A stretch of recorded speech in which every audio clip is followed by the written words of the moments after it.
Olá, meus queridos do oitavo ano, tudo bem com vocês? Como vocês têm passado aí? Foi bom as férias?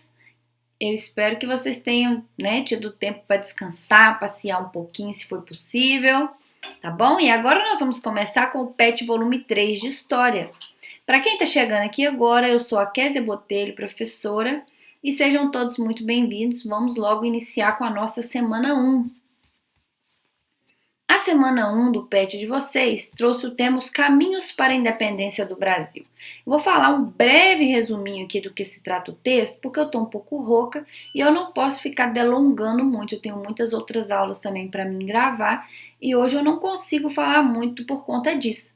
Mas eu vou falar um pouquinho para vocês aqui.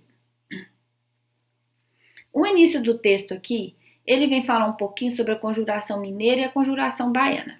Estes dois movimentos, eles são movimentos que procuravam fazer uma certa independência de Portugal. Não quer dizer que eles visavam o território brasileiro como um todo para ser independente de Portugal, mas principalmente ali da região onde ocorreram esses levantes, No caso, a conjuração mineira em Minas Gerais e a conjuração baiana na Bahia. Tanto que o subtítulo desse texto fala Os Caminhos da Independência, que foi de 1808 a 1822. E ao citar aí esses dois movimentos, eles citam, que antes dessa data citada aí no subtítulo, ocorreram esses movimentos aí em prol da independência, Aí o que aconteceu? Napoleão Bonaparte toma o poder na França e decreta o bloqueio continental e forçou então a coroa portuguesa a sair de Portugal, fugir e vir para o Brasil. Então era a primeira vez que na região da América vinha uma família real. E eles vieram para morar, Dom João VI, no período joanino, veio para morar no Brasil junto com a corte, com a família até, que resolvesse os problemas lá na Europa devido à turbulência que Napoleão Bonaparte estava causando. E aí, ao chegar aqui no Brasil, Dom João tomou uma série de medidas que começou a abrir as questões para que o Brasil depois se tornasse um país independente. Ele criou o Banco do Brasil, imprensa, trouxe a Biblioteca Real, Jardim Botânico, fez algumas reformas, que deixasse assim o Rio de Janeiro, a cara da monarquia, preparado para receber essas pessoas, a corte e tudo mais.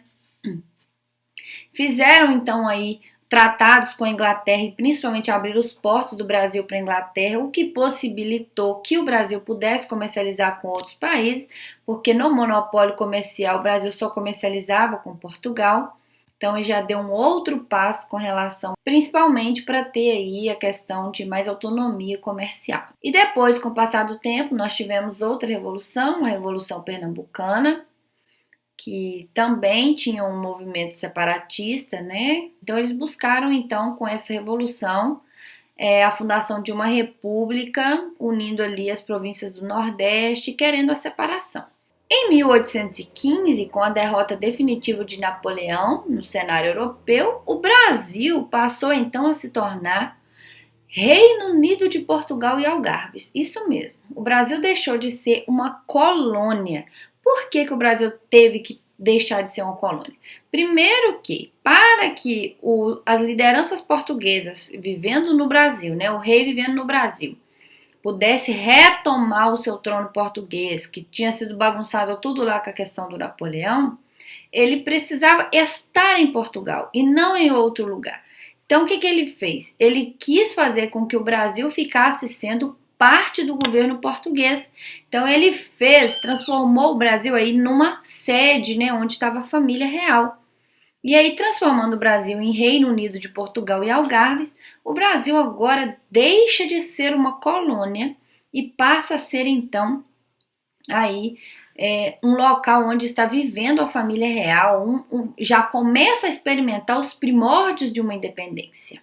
Em 1820, lá em Portugal, ocorreu um movimento lá, onde o parlamento português começa a exigir, então, o retorno da família real. Depois da Revolução do Porto, que o Dom João teve que voltar para Portugal, ele deixou aí o seu filho Dom Pedro I, que ficou aqui no Brasil como herdeiro regente do trono português. Porém, ocorreram muitas coisas no decorrer do ano de 1822, onde os portugueses começaram a pressionar a volta também de Dom Pedro e começaram a querer fazer o Brasil ser uma colônia novamente. Porém, Dom Pedro I, né, diante dos acontecimentos, né, e apoiado por vários brasileiros e portugueses residentes aqui no Brasil, no dia 7 de setembro de 1822, ele declara o Brasil independente de Portugal. E assim, teve alguns probleminhas aí até que a independência fosse reconhecida, teve lutas, teve movimentos e tudo mais, mas o Brasil tornou-se então independente de Portugal em 1822. Vamos aqui para as atividades. Utilizando seu livro didático ou pesquisa em sítios da internet, preencha o quadro comparativo. Então, ele está fazendo uma comparação entre a conjuração mineira e a baiana. O objetivo comum é o fim do pacto colonial e é a mesma coisa. Onde está de vermelho é onde há os espaços para responder. É o fim do pacto colonial também, mudanças sociais na conjuração baiana. Composição, elite mineira. Quem fazia parte, quem fez parte do movimento do Levante, na conjuração mineira, era a elite mineira, que era composta por fazendeiros, contratadores, padres, pessoas, soldados, né, do exército e tal. Na conjuração baiana, eram os segmentos médios e populares. Influências. O que influenciou a conjuração mineira? A independência dos Estados Unidos. E a baiana, a Revolução Francesa e a Revolução Haitiana. Propostas sociais da conjuração mineira, criação de universidades, hospitais, entre outros. E a conjuração baiana queria a libertação dos escravos e um governo igualitário. Causas. Por quê? Qual foi o motivo do início da conjuração mineira? Impostos, a cobrança da derrama. E a conjuração baiana? Aspectos sociais e crise de abastecimento, que o povo ali estava até passando fome. E o modelo político que ambos queriam era um modelo republicano. Vamos para o número 2. Aqui tem um textinho que fala como era a cidade do Rio de Janeiro, que nós vamos direto para as questões, que todos os trechinhos do texto são respostas aí da questão e a gente já vai automaticamente vendo as respostas e sabendo o que tinha no texto, tá? E aí fala assim, quais os principais problemas enfrentados pela população carioca até a chegada da corte portuguesa em 1808? Os principais problemas foi a questão da água, tanto no que diz respeito à obtenção de água potável, ao escoamento das águas pluviais, quanto à drenagem e ao aterramento de regiões alagadiças. Letra B. Esses problemas ainda persistem nas cidades brasileiras na atualidade? Justifique. Sim, gente, claro que persiste. Principalmente nas periferias e nas ocupações irregulares, onde não se tem saneamento básico e ou obtenção de água potável, principalmente nas regiões de grandes secas. Então, tem regiões no Brasil ainda que é difícil ter aí a questão da água potável, né? Principalmente nas secas do Nordeste, a gente vê muito isso aí no período das secas. Nós temos vários lugares no Brasil onde as pessoas vão morar e há um descaso com as autoridades, deixam o esgoto correr ali a céu aberto, passando na porta de casa, ou o esgoto é jogado dentro de rios. Na minha cidade mesmo tem um rio que passa e eles jogam o esgoto dentro do rio, para você ter uma ideia. Letra C. Quais eram as formas utilizadas no século XIX para escoar os dejetos humanos? Ali no texto tem esse trechinho que você pode copiar de lá.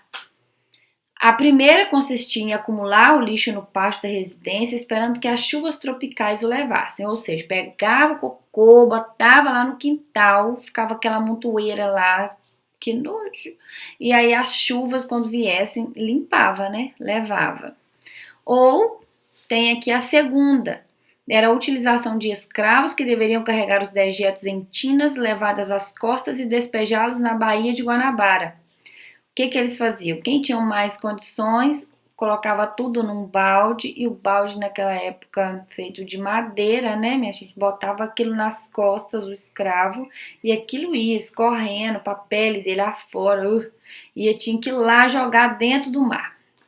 A terceira solução era derramar o lixo nas ruas que possuíam valas ou nas próprias e esperar que estas o levassem até o mar.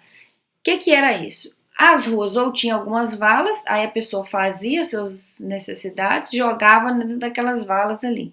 Ou jogava na rua mesmo, né? Que quando viesse chuva aí de novo, ou às vezes em alguns casos, né, na maré alta, entrava a água dentro da cidade e levava a sujeira embora. 3. Quais as razões para, em 1815, o Brasil ter sido elevado a Reino Unido de Portugal e Algarves? O Brasil se torna Reino Unido a Portugal para que o governo português pudesse participar do Congresso de Viena, reunião das lideranças europeias para redefinir a conjuração política do continente após 25 anos revolucionários da França. Ou seja, o Brasil se torna Reino Unido de Portugal para que eles pudessem ter o direito de participar do Congresso de Viena, que era onde eles iam reorganizar a Europa, devolvendo os líderes das nações onde Napoleão Bonaparte tinha invadido e destronado. Ok? Então é isso, chegamos ao fim da semana 1. Se foi útil para você, curte, deixe seu joinha, indica para o seu coleguinha, tá bom? Que aí você me ajuda também. Beijo no coração e até a próxima.